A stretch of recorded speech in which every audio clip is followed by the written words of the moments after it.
I want to try something a little different today. Over the past few months, one of my favorite things has been hearing from so many of you after my more personal episodes. The messages usually sound something like, Jen, I felt like you were just talking to me. And honestly, those have become sort of my favorite episodes too. So today we're starting a brand new series called Conversations I Wish Someone Had with Me at 30. Not because I have life all figured out, trust me, I absolutely don't. But because I'm 47 now, I've built businesses, I've raised kids, made good decisions, made plenty of bad ones, experienced success, experienced failure, built confidence, lost confidence, and I could sit down with my 30-year-old self over a cup of coffee. There are some conversations I know we'd be having. So this is the first one because I could save my younger Jennifer years of chasing something. It would be this: success doesn't fix insecurity. I think the lie is when I was younger, I honestly believed confidence was something that you earned. I thought once I become successful, once I make more money, once people respect me, once I buy the house, once I lose the weight, once my business grows, once people know who I am, then I'd finally feel confident. I'd finally feel secure. I'd finally stop questioning myself. And can I tell you something? That day never came, because every time I reached one goal, my brain immediately found another reason I wasn't enough. And isn't that interesting? Success changed my circumstances.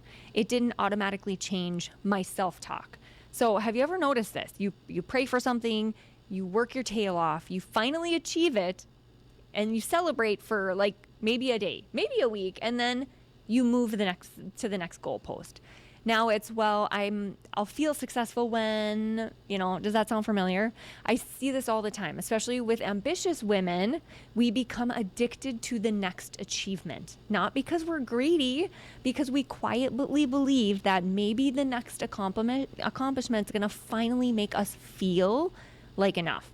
I can remember hitting milestones in my career that younger Jennifer would have thought were impossible. Helping thousands of families buy homes, building incredible relationships, leading a team, speaking on stages, launching a podcast, creating events, and growing a brand. And yet there were still days I questioned myself. Still days I wondered if I was good enough. Still days I compared myself to someone else. That was a wake-up call because it made me realize confidence doesn't just arrive with success. It has to be built separately. One of the greatest gifts my career has given me is the opportunity to spend time with incredibly successful women. Women who have built multi-million-dollar businesses, written books, built brands, led organizations. And do you know what surprised me?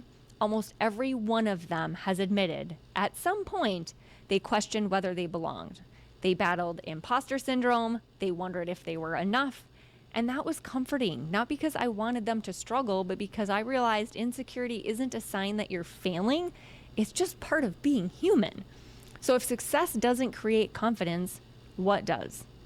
Keeping promises to yourself, doing hard things, having the difficult conversations, trying anyway, showing up before you feel ready, being willing to fail publicly, choosing integrity when no one is watching.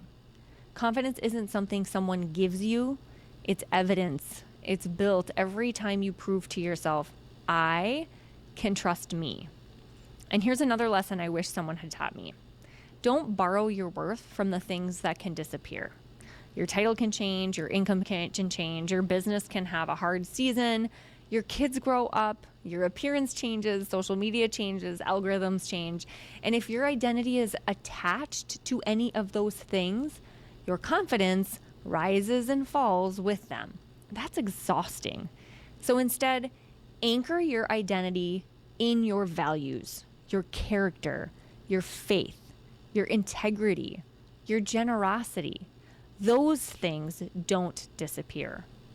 So what I'd tell my 30-year-old Jennifer, if I could sit across from her today, I'd probably smile because she was trying so hard, trying to prove herself, trying to earn approval, trying to be impressive. And I'd tell her, Jen, you're already enough. Go chase your dreams, build the business, buy the investment property, speak on the stage, write the damn book, do all the things. Just don't expect those things to convince you that you're worthy. That's an inside job. So today, I want you to ask yourself one question. Where am I expecting success? To solve an insecurity? Maybe you're thinking, when I lose the weight, or when I make 6 figures, when I get married, when my business grows, when my kids are older, when I really buy the house.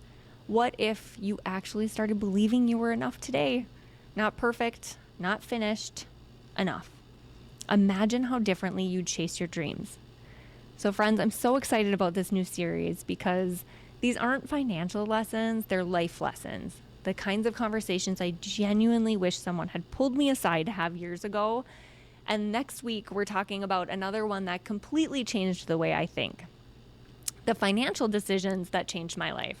We're going to talk about the choices that created freedom, the ones I wish I had made sooner, and the lessons I've learned after more than 2 decades helping families build wealth through real estate. I think it's going to be one of the most practical episodes I've ever done. So if today's conversation resonated with you, I also have a favor to ask. Would you send it to one woman in your life? A daughter, a sister, a friend, a coworker, someone who's chasing big dreams but quietly wondering if she's enough? Because here's what I've learned. Women become stronger when we remind each other of the truth. So share this episode, save it for the days you need the reminder yourself. And if you've enjoyed this series, I'd love to hear from you. Send me messages on Instagram and tell me what's one conversation you wish someone had with you at 30. Maybe it'll inspire a future episode. And until next time, keep building wealth, keep building confidence, and remember, success can change your life, but it should never be responsible for telling you your worth. I'll see you next week.